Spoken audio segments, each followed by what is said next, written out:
Welcome to S Biology classes. My name is Sachin Yadav and I am a NEET aspirant. मैं 2018 से NEET की coaching कर रहा हूँ और यहाँ पर बेसिक मैं आपको क्लास 11 की जो पहली यूनिट है डाइवर्सिटी इन लिविंग वर्ल्ड उसके बारे में बताऊंगा, उसके बारे में आपको पढ़ाऊंगा। तो यहाँ पे पहला चैप्टर है लिविंग वर्ल्ड। तो लिविंग का मतलब तो आपको पता होगा, जीव जगत, लिविंग वर्ल्ड के बारे में, लेकिन डाइवर्सिटी के बारे में इतना पता नहीं होगा। डाइवर्सिटी का मतलब होता है जीव जगत में जितनी विविधताएं होती हैं। उसी तरीके से तो इसी के बारे में बेसिकली पढ़ेंगे। विविधता का मतलब होता है जैसे कि मैं, आप, जितने लोग देख रहे हैं वो सभी लोग क्या करेंगे, हम लोग एक दूसरे से डिफरेंट हैं। हम लोग एक स्पीसीज तो एक ही हम लोगों की, लेकिन हम लोग एक दूसरे से डिफरेंट है, तो ये होती है विविधता जीव जगत में। इसी तरीके से यहाँ पे पहला चैप्टर है हमारा लिविंग वर्ल्ड, जो हम शुरू करते हैं।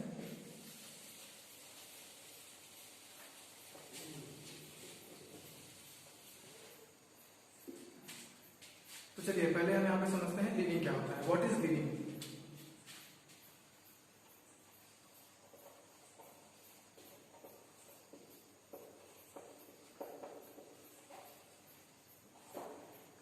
लिविंग क्या होता है? अगर कोई भी चीज अगर है तो उसके कुछ कैरेक्टर होते होंगे। उसी तरह से अगर लिविंग है तो लिविंग के कुछ कैरेक्टर होंगे जिससे हम उसको पहचान सकते हैं। लिविंग के कैरेक्टर आप बोल सकते हैं कुछ भी। अगर आपने बोले तो क्योंकि हम लिविंग है तो हमारे कैरेक्टर्स क्या होंगे? Growth, reproduction, metabolism, cellular organization, consciousness and कई सारे होते हैं, जैसे कि और हमारा हो गया वेरिएशन, होमोस्टेसिस। तो ऐसे भी कई सारे कैरेक्टर होते हैं जिनके बारे में हम यहाँ पे पढ़ेंगे। उसी तरीके से मैं बेसिकली एनसीईआरटी के ऊपर पढ़ा रहा हूँ। तो यहाँ पे एनसीईआरटी में दिए गए हैं 6 कैरेक्टर्स जिनके बारे में आपको बताने जा रहा हूँ यहाँ पर। इसमें से पहला कैरेक्टर है ग्रोथ। इसको हम वृद्धि भी बोलते हैं। दूसरा है रिप्रोडक्शन, जन्म in Hindi. Third one is metabolism, रासायनिक प्रक्रिया होती है, मेटाबॉलिज्म बोलते हैं। फिर सेलुलर ऑर्गेनाइजेशन पे लिए होते हैं, सभी में सेलुलर ऑर्गेनाइजेशन होता है।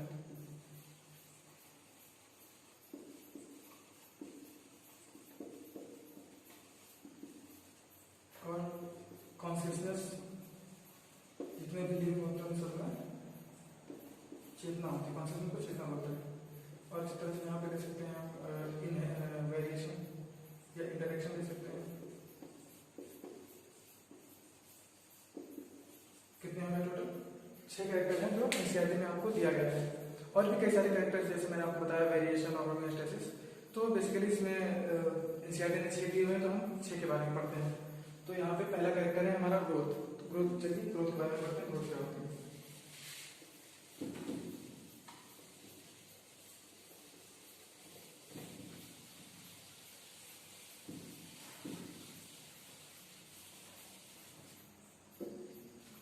चलिए हमारा यहाँ पे पहला कैरेक्टर है ग्रोथ। ग्रोथ के बारे में जानते हैं। ग्रोथ क्या होता है? जैसे कि मैंने बताया आपको लिविंग के कैरेक्टर्स होते हैं 5। उसी तरह से ग्रोथ का कैरेक्टर होता है इंक्रीज इन मास या इंक्रीज इन नंबर। अगर किसी के मास में बढ़ोतरी हो रही है, किसी का मास बढ़ रहा है, अगर किसी के नंबर में इंक्रीमेंट हो रहा है, उसका नंबर बढ़ रहा है, तो हम उसे ग्रोथ मान लेते हैं। और अगर इंक्रीज इन नंबर की बात करें तो इंक्रीज इन मास की अगर पहले बात करते हैं तो एक जो छोटा बच्चा होता है उसका वेट लगभग होता है 3 किलो जब वो पैदा होता है। लेकिन जब वो बड़ा हो जाता है, एडल्ट में चला, तो उसका मास हो जाता है 50 किलो या 60 किलो या 70 किलो हो जाता है। उसी तरीके से क्या हो रहा है? मास बढ़ोतरी हो रही है, मास में इंक्रीमेंट हो रहा है। तो हम उसे बोल सकते हैं कि ये इंक्रीज इन मास है, तो इंक्रीज इन मास की ग्रोथ होता है। और अगर हम इंक्रीज इन नंबर की बात करें तो आपको अगर आपने पढ़ा होगा रिप्रोडक्शन चैप्टर, तो उसमें आपको अच्छे से पता होगा कि जो ह्यूमन होता है, अगर अपनी बात करें तो हम लोग एक सिंगल सेल से बने हुए हैं, और वो सिंगल सेल हमारी होती है जायगोट। तो उसी तरीके से ये क्या होता है? सिंगल सेल होती है, फिर ये डबल में होती है, फिर 4 सेल्स होती हैं, फिर 8 सेल्स होती हैं, फिर कई सारे सेल्स बना के बेबी फॉर्मेशन होता है। सो यहाँ पे नंबर में इंक्रीज हो रहा है, इस वजह से हम इसको ग्रोथ क्राइटेरिया मानते हैं। तो यहाँ पे पहले लिखते हैं जो मेन होते हैं, वो होता है, पहला होता है इंक्रीज इन मास। दूसरा अगर बात करें, दूसरा होता है इंक्रीज इन नंबर। तो यहाँ पे ये दोनों क्या हो जाएंगे? हमारे ट्विन कैरेक्टर और इसको बोलेंगे, 2 कैरेक्टर है।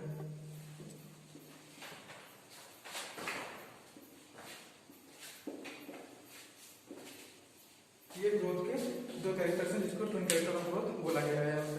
तो आइए समझते हैं। अगर ग्रोथ लिविंग में यहाँ लिविंग की बात कर रहे हैं तो लिविंग में आते हैं दो, प्लांट एंड एनिमल। तो अगर हम प्लांट की बात करें तो क्या प्लांट और एनिमल में कोई एज डिफरेंस होता है कि इतने लिमिट तक ग्रोथ होती है या अनलिमिटेड ग्रोथ होती है? तो उसी तरीके से अगर हम प्लांट की बात करें तो प्लांट में ग्रोथ जो होती है वो अनलिमिटेड होती है। अगर प्लांट 200 साल का है या 300 साल का है, अगर वो 2000 साल का भी है तो उसमें उस समय ग्रोथ चल रही होगी। तो यहाँ पे अगर हम प्लांट की बात करें तो प्लांट में जो ग्रोथ होती है, प्लांट की ग्रोथ होती है अनलिमिटेड।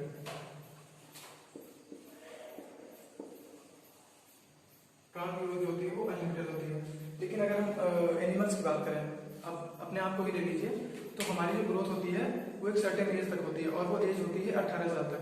18 ईयर्स जो एज होती है, 18 साल तक एक ह्यूमन में ग्रोथ होती है, उसके बाद ग्रोथ नहीं होती है। इसका सिंपल सा मतलब आप क्या बोलेंगे कि ग्रोथ 18 साल के बाद नहीं होती है? बिल्कुल, ग्रोथ 18 साल के बाद नहीं होती है।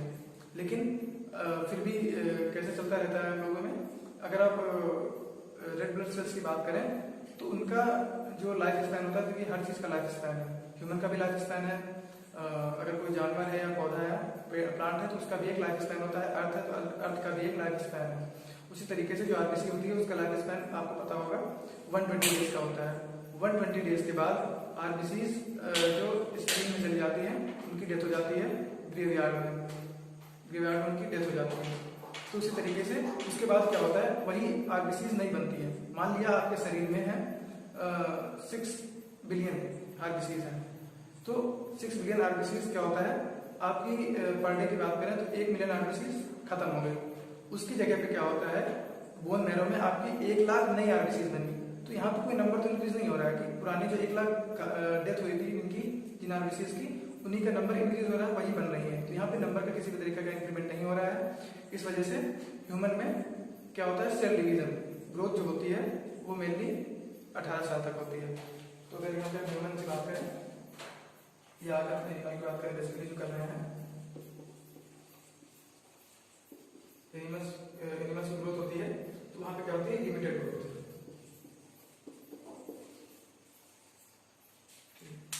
तो ये तो आपका हो गया। दूसरा आप ये बोलेंगे कि लिविंग और नॉन लिविंग क्या दोनों में ग्रोथ होती है? बिल्कुल, लिविंग और नॉन लिविंग दोनों में ग्रोथ होती है। लिविंग में तो मैंने आपको बता दिया कि कहाँ से होती है। यहाँ पे अगर हम इंक्रीजिंग, अभी तो बात हो रही थी इंक्रीजिंग मास की, अगर हम इंक्रीजिंग नंबर की बात करें तो आप यहाँ पे देखिए एक अमीबा है, ये यूनिसेलुलर होता है। अमीबा क्या हो रहा है, यहाँ पे जो छोटे छोटे अमीबाज में डिवाइड हो रहा है।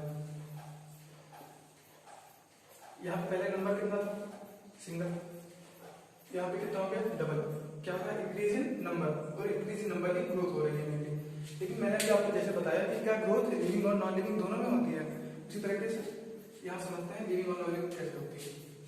तो यहाँ पे आप देखिए एक सैंड माउंट होता है रेत का टीला। आप क्या देखेंगे, पहले तो इसका वेट अगर हम लेते हैं 500 kg, लेकिन 2 या 3 दिन बाद खूब तेजी से हवा चली, और हवा चलने के बाद क्या हुआ, यहाँ पे एक्रीशन हो गया, मतलब अलग से जो कोई रेत थी या कोई भी जो मटेरियल था वो आके इसके ऊपर आ गया। अब इसका वेट कितना हो जाएगा, 700 kg ले लेते हैं। तो इंक्रीज इन मास हो रहा है, 500 था पहले, अब 700 हो गया।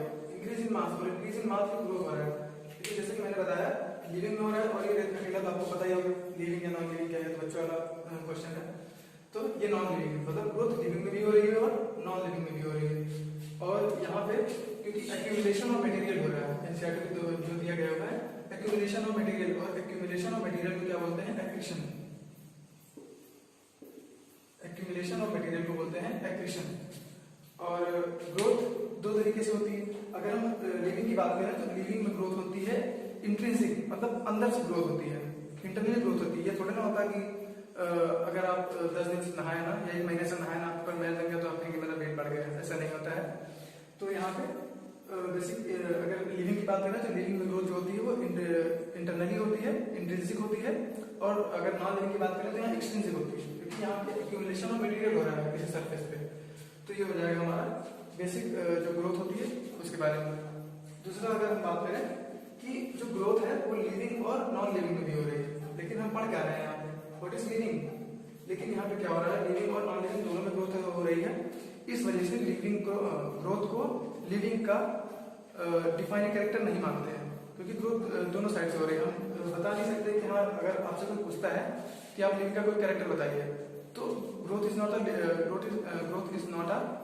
डिफाइनिंग कैरेक्टर ऑफ लिविंग, क्योंकि ये नॉन लिविंग में भी वैसा ही काम कर रहा है, वही काम कर रहा है। अगर इंक्रीजिंग मास की बात करें तो इस वजह से growth is not defining character. तो इस वजह से यहाँ पे हमारा पहला कैरेक्टर जो था लिविंग का ग्रोथ वो कंप्लीट होता है। आइए दूसरे कैरेक्टर की बात करते हैं। तो चलिए यहाँ पे हमारा दूसरा कैरेक्टर है रिप्रोडक्शन के बारे में बात करते हैं।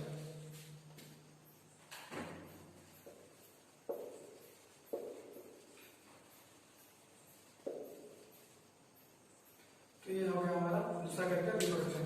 रिप्रोडक्शन का मतलब क्या होता है? Reproduction likewise a character of living organism. जिस तरह से ग्रोथ था उसी तरीके से सेम रिप्रोडक्शन भी एक लिविंग का कैरेक्टर है। तो यहाँ पे रिप्रोडक्शन आपको पता होगा बेसिक दो तरीके का होता है। रिप्रोडक्शन असेक्सुअल या सेक्सुअल, दो तरीके का रिप्रोडक्शन होता है।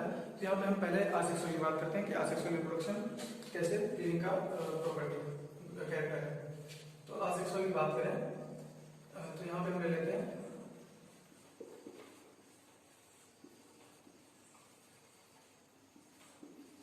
फ्रेगमेंटेशन। फ्रेगमेंटेशन किसमें किसमें होता है? फ्रेगमेंटेशन अगर आप बात करें तो फ्रेगमेंटेशन आप ले लीजिए फंजाई, प्रोटोनिमा ऑफ मॉसेस,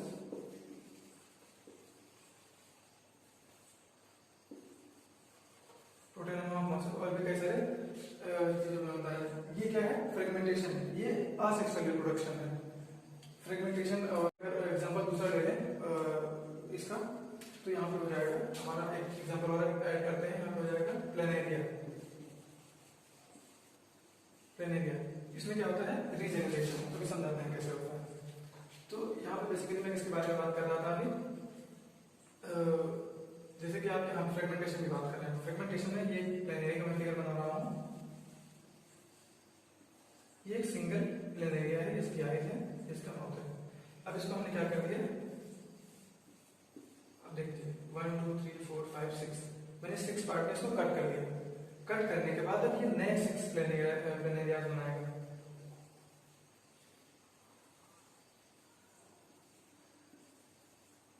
मैं यहाँ बेसिकली आपको 4 बना के बता दे रहा हूँ। जितने नंबर आप काटेंगे, मैंने तो यहाँ पीछे काटे, अगर आप 8 काटते हैं 10 काटते हैं तो जितने नंबर आप काटेंगे उतने ही नंबर ऑफ प्लेनेरियाज ये बना लेगा। तो ये होता है रीजेनरेशन। यहाँ पे रीजेनरेशन हो रहा है। उसी तरीके से अगर और दूसरे असेक्सुअल स्ट्रक्चर की बात करें तो यहाँ पे आप ले लीजिए बडी। बडी किस किसमें होती है? बडी तो आपको बेसिक सिंपल है, पता होगा। बडी होती है ईस्ट या हाइड्रा में। ईस्ट या हाइड्रा में होती है बडी। तो यहाँ पे ये दोनों क्या है? Asexual structure. लेकिन अगर सेक्सुअल रिप्रोडक्शन की बात करें तो सेक्सुअल रिप्रोडक्शन ह्यूमन में होता है। वो आपको पता है कि मैंने आपको बताया था कि मेल गैमेट और फीमेल गैमेट दोनों बनते हैं। तो ये लिविंग का कैरेक्टर हो जाएगा। दूसरा अगर हम बात करें लिविंग जो सेक्सुअल रिप्रोडक्शन है, सेक्सुअल रिप्रोडक्शन है वो ह्यूमंस में होता है, आपको पता है। उसी तरीके से जो रिप्रोडक्शन है लिविंग का कैरेक्टर है। तो रिप्रोडक्शन को हम मतलब ये नहीं, रिप्रोडक्शन को हम ग्रोथ भी बोल सकते हैं और ग्रोथ को रिप्रोडक्शन बोल सकते हैं। ये कोई भी हम वर्ड यूज कर सकते हैं। ऐसा क्यों है ये मैं आपको समझाता हूँ। यहाँ पे आप देख लीजिए, जैसे कि मैंने आपको पिछले वीडियो में बताया था, पिछले जो कैरेक्टर बताया था ग्रोथ, उसमें मैंने एक अमीबा बनाया था। ये क्या हो रहा था? तो डॉटर अमीबा में डिवाइड हो रहा था। ये 2 हो जा रहा था, यहाँ पे पहले 1 था। लेकिन यहाँ पे हो क्या रहा है? ये बन किस चीज से रहा है? रिप्रोडक्शन ही तो हो रहा है, असेक्सुअल रिप्रोडक्शन हो रहा है, जिसको हम बिनरी फिजन बोलते हैं। बाइनरी फिजन, बाइनरी फिजन ये एक रिप्रोडक्शन है। तो ये हमने इसको बताया था ग्रोथ में। तो अगर इंक्रीजिंग सिर्फ नंबर की बात करें, ग्रोथ क्राइटेरिया लेते हैं तो इंक्रीज नंबर के हिसाब से यहाँ ग्रोथ हो रही है। लेकिन ये जो 2 डॉटर बन रहे हैं बन किससे रहे हैं? रिप्रोडक्शन में। ठीक है, यहाँ पे बेसिकली रिप्रोडक्शन हो रहा है। तो हम रिप्रोडक्शन में अगर हम बात करें तो यहाँ पे कोई भी किसी भी चीज, किसी भी वर्ड को हम यूज कर सकते हैं कि ग्रोथ में, ग्रोथ अगर हो रही है किसी चीज में तो उसमें रिप्रोडक्शन हो रहा होगा, और अगर किसी में रिप्रोडक्शन है तो उसमें ग्रोथ हो रही है। तो ये बेसिक था हमारा रिप्रोडक्शन, और जैसा कि मैंने बताया नॉन डिफाइनिंग कैरेक्टर था ग्रोथ, उसी तरीके से जो रिप्रोडक्शन है ये भी नॉन डिफाइनिंग कैरेक्टर है। ये कैसे बताता है, आपने देखा होगा म्यूल्स होते हैं जो जिनके अंदर इनेबिलिटी होती है कि वो रिप्रोडक्शन नहीं कर सकते हैं। आप इनेबिलिटी ह्यूमन कपल जो होता है उसके बारे में देख सकते हैं जिसके अंदर इनेबिलिटी होती है। और अगर वर्कर हनीबीज की बात करें, मधुमक्खियां जो वर्कर होती हैं, वो उनके अंदर ये एबिलिटी नहीं होती है वो रिप्रोडक्शन कर सकें। तो ये लोग लिविंग है, तो लिविंग है लेकिन इनके अंदर रिप्रोडक्शन नहीं हो रहा है। उसी तरीके से जो ग्रोथ था, ग्रोथ क्योंकि लिविंग और नॉन लिविंग दोनों में हो रहा था, इस वजह से उसको डिफाइनिंग कैरेक्टर नहीं मान रहे थे। लेकिन और जो रिप्रोडक्शन है, रिप्रोडक्शन को इस वजह से डिफाइनिंग कैरेक्टर नहीं मान रहे हैं क्योंकि ये लिविंग में तो हो रहा है लेकिन सभी लिविंग में नहीं हो रहा है, इस वजह से हम इसको नहीं मानेंगे। ये देख लीजिए यहाँ पे लिखे दे रहा हूँ रिप्रोडक्शन किसमें किसमें नहीं होता है। आप यहाँ ले लीजिए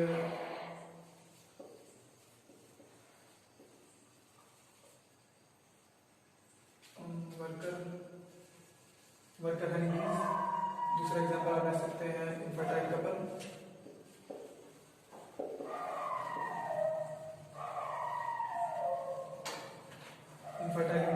दूसरा मधु ले सकते हैं जिसको खच्चर बोलते हैं। तो ये सारी इनके अंदर एबिलिटी नहीं होती, रिप्रोडक्शन की एबिलिटी नहीं होती, ये रिप्रोड्यूस नहीं कर सकते हैं लेकिन ये लिविंग है। इस वजह से हम ग्रोथ और रिप्रोडक्शन दोनों को डिफाइनिंग कैरेक्टर लिविंग की नहीं मान रहे हैं। तो चलिए हम नेक्स्ट हमारा जो है टॉपिक नेक्स्ट कैरेक्टर है मेटाबॉलिज्म, उसके बारे में बात करते हैं। चलिए यहाँ पे हमारा अगला कैरेक्टर है मेटाबॉलिज्म, जिसके बारे में हम बात करते हैं।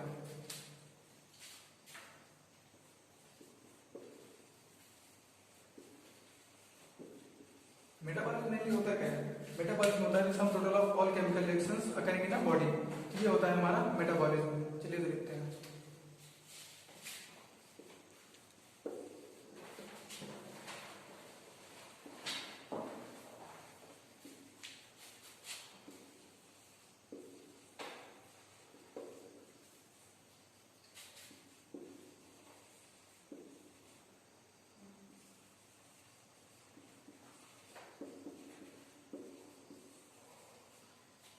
तो हमारी बॉडी में जितनी भी केमिकल रिएक्शंस होती हैं उन सभी को मिला के हम मेटाबॉलिज्म बोलते हैं। और मेटाबॉलिज्म में किसी भी तरीके का कोई एक्सेप्शन नहीं है, मतलब ये डिफाइनिंग प्रॉपर्टी होगी। मेटाबॉलिज्म आपको पता है कहाँ पे होती है? सेल में होती है। सेल के अंदर मेटाबॉलिज्म होती है, जो साइटोप्लाज्म होता है उसके अंदर मेनली मेटाबॉलिज्म होती है। नॉन लिविंग में किसी भी तरीके की मेटाबॉलिज्म नहीं होती है, तो इसको हम नॉन लिविंग बोलेंगे। यहाँ पे किसी भी तरीके का मेटाबॉलिज्म नहीं होती है। लेकिन एनसीईआरटी में केस दिया गया है इनविट्रो फर्टिलाइजेशन का। इनविट्रो फर्टिलाइजेशन मतलब होता है टेस्ट ट्यूब में फर्टिलाइजेशन होता है। यहाँ पे हम ले लेते हैं एक टेस्ट ट्यूब। टेस्ट ट्यूब में क्या हो गया, यहाँ पे मेनली हमने ले लिया एक स्पर्म सेल, यहाँ पे ओम। ये क्या कर रहा है कि यहाँ पे जो रिएक्शन चल रहे हैं वो तो लिविंग है, मतलब reactions that occur in a test tube is living, लेकिन जो सब्सटेंस यहाँ पे बन रहा है वो अभी नॉन लिविंग है। तो इस वजह से हम यहाँ पे कोई वर्ड डेफिनेट नहीं है कि हम इसको लिविंग या नॉन लिविंग बोले। तो इस वजह से मेटाबॉलिज्म में भी किसी भी तरीके का कोई एक्सेप्शन नहीं है कि हम इसको नॉन डिफाइनिंग प्रॉपर्टी बोले। तो चलिए, तो हम यहाँ पे अगले कैरेक्टर की बात करते हैं जो है सेलुलर ऑर्गेनाइजेशन।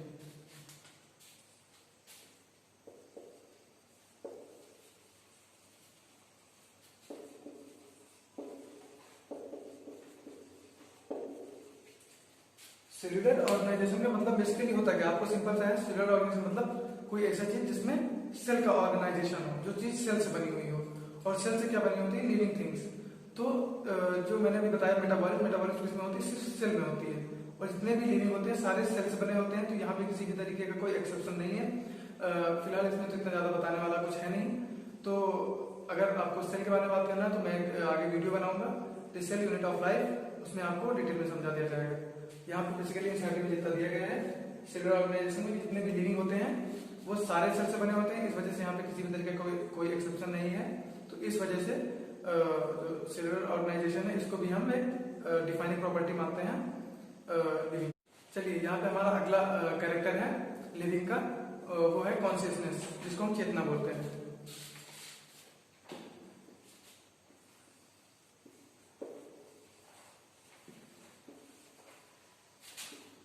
ये होता है बेसिकली चेतना। कॉन्शियसनेस का बेसिक मतलब क्या होता है?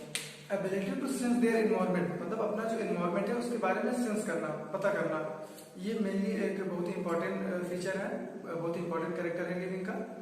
अगर आपको अभी सीधा सीधा आपको दिख रहा होगा यहाँ पे लाइट है या नहीं है, आप बता सकते हैं कि यहाँ पे अंधेरा तो नहीं है, डार्कनेस तो नहीं है, यहाँ पे लाइट है। तो ये हो गया आपका एक सेंस, इसको बोलते हैं अपना एनवायरमेंट को सेंस करना। और अगर आपको यहाँ पे हल्का सा चुटकी काटता है तो आप क्या करते हैं, आपका कॉन्शियसनेस बेसिकली स्टिमुलस और रिस्पॉन्स होता है। स्टिमुलस का मतलब होता है कोई एक ऐसा मैसेज, फिर आप उसके ऊपर रिस्पॉन्स करते हैं। स्टिमुलस और रिस्पॉन्स को, स्टिमुलस और रिस्पॉन्स ही मेनली बनाता है कॉन्शियसनेस। तो मान लिया आपको कोई चुटकी काटता है, तो चुटकी काटने के बाद आपको आपका ब्रेन क्या रिस्पॉन्स करता है, यहाँ से चुटकी काटा, फिर क्या होगा, यहाँ से स्टिमुलस गया, मैसेज गया आपके ब्रेन में तुरंत, फिर तुरंत क्या किया ब्रेन ने रिस्पॉन्ड किया, उसको झापड़ मार दिया तुरंत, ठीक है। तो ये क्या हो गया, आपने चुटकी काटा, तुरंत ब्रेन में गया, ब्रेन से तुरंत उसको आपने झापड़ मार दिया। तो स्टिमुलस और रिस्पॉन्स बहुत ही तेजी से होता है यहाँ पे। और यहाँ पर तीन तरीके की जो कॉन्शियसनेस होती है, तीन तरीके होती है, बेसिकली फिजिकल, बायोलॉजिकल और केमिकल। तो जो आपको किसी पर्सन ने चुटकी काटा है तो वो हो जाएगा हमारा बायोलॉजिकल कॉन्शियसनेस, बायोलॉजिकल रिस्पॉन्स जिसको हम बोल सकते हैं। अगर दूसरा बात करें तो कॉन्शियसनेस किस में हो सकता है, अगर लिविंग की बात कर रहे हैं तो लिविंग में किस में होगा, प्लांट में होगा या एनिमल में होगा। तो प्लांट में कॉन्शियसनेस कैसे होता है ये देखते हैं, ठीक है। जो प्लांट होते हैं, जितने प्लांट होते हैं वो कॉन्शियस कैसे होते हैं, किस किस चीज से वो कॉन्शियस होते हैं, सिंपल सा बता सकते हैं, wind, temperature, wind, temperature, water,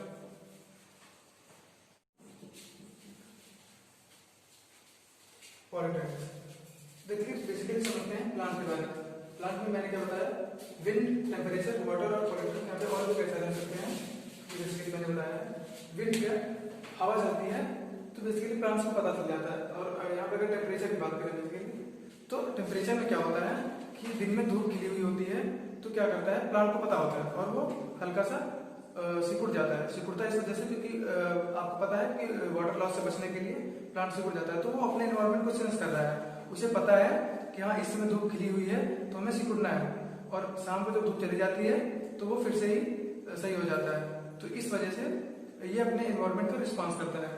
तो टेम्परेचर हो गया, वाटर में अगर प्लांट में अभी आपने कई दिनों से पानी नहीं डाला हुआ है तो वो बहुत ही मुरझा गया है और मुरझाया हुआ होता है और आपको पता नहीं होता है। और अगर आपने उसके बाद पानी डालते हैं उसमें तो वो रिस्पॉन्स क्या करता है, वो फिर से हरा भरा हो जाता है, अपनी ग्रोथ फिर से शुरू कर देता है। पॉल्यूटेंट्स की बात करें, पॉल्यूटेंट्स में आप बेसिकली ले सकते हैं फंजाई को। फंजाई कभी भी उस जगह पे ग्रो नहीं होती जहाँ पे वाटर पोल्यूशन बहुत ज्यादा हो, आपने देखा होगा, कभी भी उस जगह पे ग्रो नहीं करेगी जहाँ पे पॉल्यूशन ज्यादा हो। तो ये हमारा प्लांट कॉन्शियस होता है इन बेसिक चीजों के ऊपर, विंड, टेम्परेचर, वाटर और पॉल्यूटेंट्स के ऊपर। अगर हम एनिमल्स की बात करते हैं तो एनिमल्स में क्या होता है, एनिमल्स किस किस चीज से रिस्पॉन्स करता है,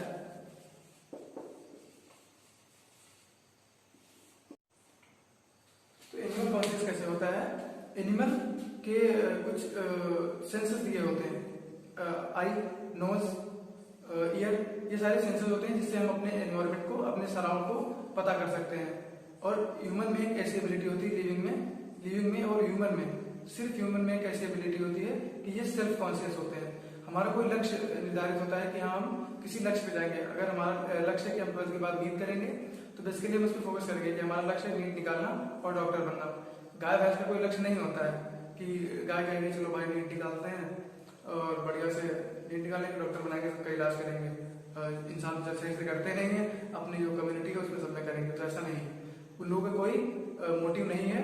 अगर इंसान की बात करें तो हम लोगों का कोई मोटिव है इंसान का जो सेल्फ कॉन्शियस होता है, और इसी को ह्यूमन को स्पेशल बनाता है। इसी वजह से आज हम दुनिया में राज कर रहे हैं। अगर हम डायनासोर्स की बात करें तो जब डायनासोर्स ताकतवर थे उस समय तो उन लोगों का राज था, लेकिन अभी अगर प्रेजेंट टाइम की बात करें तो वो लोग इवॉल्व नहीं कर पाए टाइम के हिसाब से। उनका टाइम कुछ और था, लेकिन जब टेम्परेचर और उनके सराउंड में चेंज हुआ तो वो लोग उस हिसाब से इवॉल्व नहीं कर पाए। ह्यूमंस ने इवॉल्व कर लिया, इस वजह से प्रेजेंट टाइम सबसे ताकतवर अगर हम बात करें तो वो ह्यूमंस ही हैं। इसी वजह से आज हम इस धरती पे राज कर रहे हैं। तो चलिए यहाँ पे आते हैं, एनिमल्स के बारे में बता रहे थे। ईयर, नोज इसके सेंसर्स होते हैं,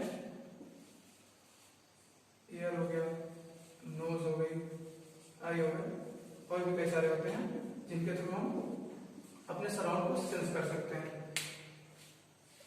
इसी तरह से एक एनसीईआरटी में केस दिया गया है कि अगर कोई भी आदमी पर्सन है जो हॉस्पिटलाइज्ड है, हॉस्पिटलाइज होने का मतलब है कि वो हॉस्पिटल में है और उसका जो हार्ट है, लंग्स है, ये दोनों क्या किए गए हैं, किसी मशीन से रिप्लेस किए गए हैं। इसका हार्ट और लंग्स दोनों खराब हो चुके हैं और वो उसकी जगह पे मशीनें काम कर रही हैं। उसका ब्रेन पूरी तरीके से डेड हो चुका है और वो कोमा में है। तो एनसीईआरटी में क्वेश्चन दिया गया है कि हम उसे क्या मान सकते हैं, क्या आप बताएंगे कुछ? एनसीईआरटी के आंसर के हिसाब से बोला गया है कि उसे हम ना ही लिविंग मानेंगे और ना ही नॉन लिविंग मानेंगे, क्योंकि उसके अंदर मेटाबॉलिक रिएक्शन चल रही होती है तो उसको हम लिविंग ले सकते हैं।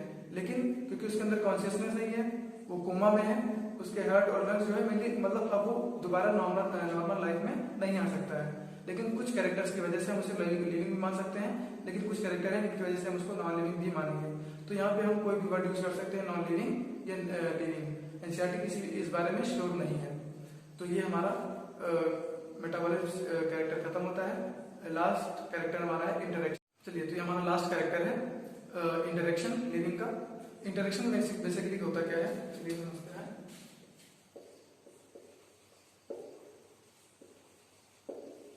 इंटरेक्शन का मतलब होता है कि पारिवारिक संबंध।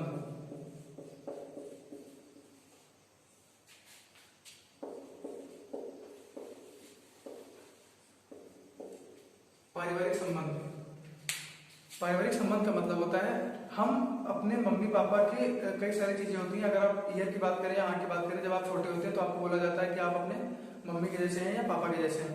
तो मम्मी और पापा के बीच में इंटरेक्शन होता है। तो उसी तरीके से अगर फिजिकली बात करें तो हमारे और आपके बीच में किस चीज का संबंध है, आप स्टूडेंट और टीचर का संबंध है हम दोनों के बीच में। तो यहाँ पे इंटरेक्शन की बात हो रही है। इंटरेक्शन में अगर आप देखते होंगे तो इंटरेक्शन में कैसे होता है समझते हैं। मॉलिक्यूल किस चीज से बना हुआ है? मॉलिक्यूल बना हुआ है, स्मॉलेस्ट पार्टिकल होता है atom. Smallest particle of universe है एटम। मॉलिक्यूल उस चीज से बना हुआ है। तो यहाँ पे अगर देखेंगे तो एटम जो कि सबसे छोटा है। मॉलिक्यूल किससे बना हुआ है? एटम से बने हुए हैं मॉलिक्यूल्स। मॉलिक्यूल्स क्या बने हुए हैं? मैक्रोमॉलिक्यूल्स।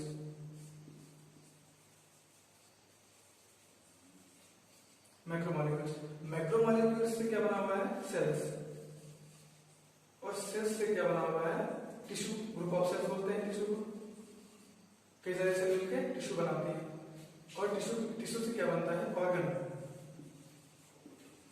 और ऑर्गन मेनली क्या बनाता है? Organ system.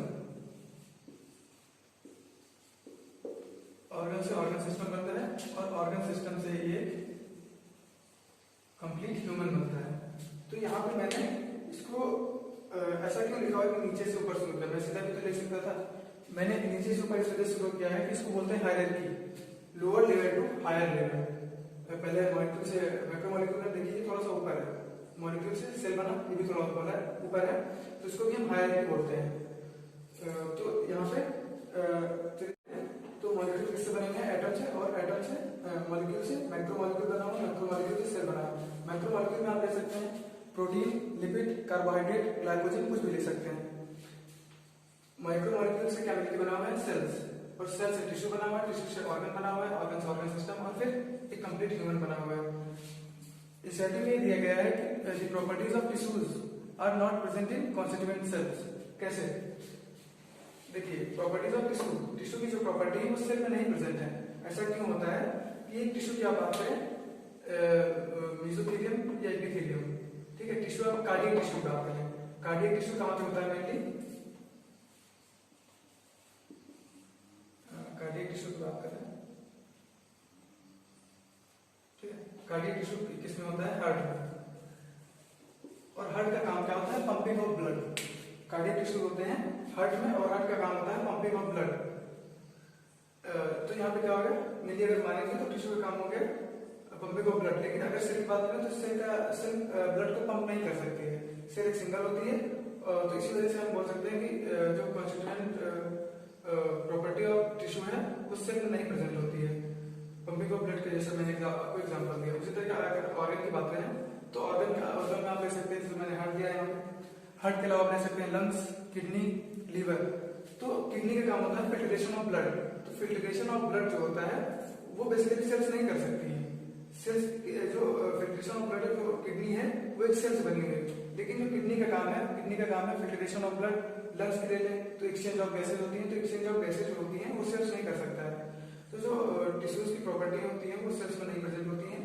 और अगर ऑर्गन सिस्टम की बात करें तो ऑर्गन सिस्टम का काम होता है कि वो ऑर्गन सिस्टम की, जैसे कि डाइजेस्टिव सिस्टम की बात करें, ऑर्गन सिस्टम में ले सकते हैं यहाँ पे basically digestive system.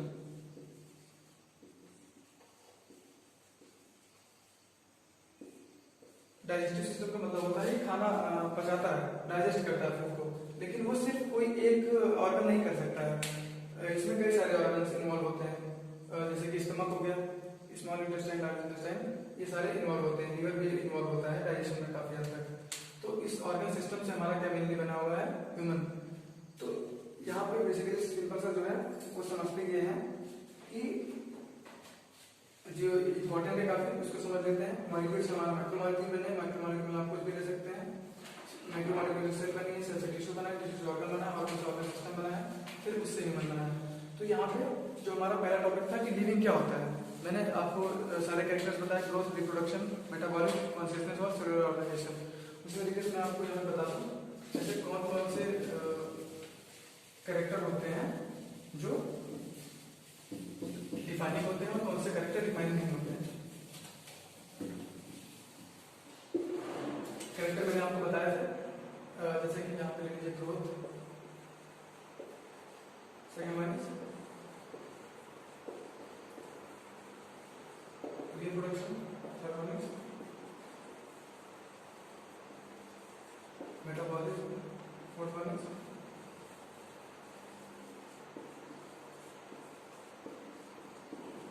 cellular organization, consciousness, last one is interaction। ठीक है, तो यहाँ पे हमारे टोटल 6 कैरेक्टर्स हैं जो एनसीईआरटी में दिए गए। तो यहाँ पे इन दोनों को, ग्रोथ और रिप्रोडक्शन को छोड़ के और जितने भी कैरेक्टर्स होते हैं वो सारे डिफाइनिंग होते हैं, ये होते हैं नॉन डिफाइनिंग।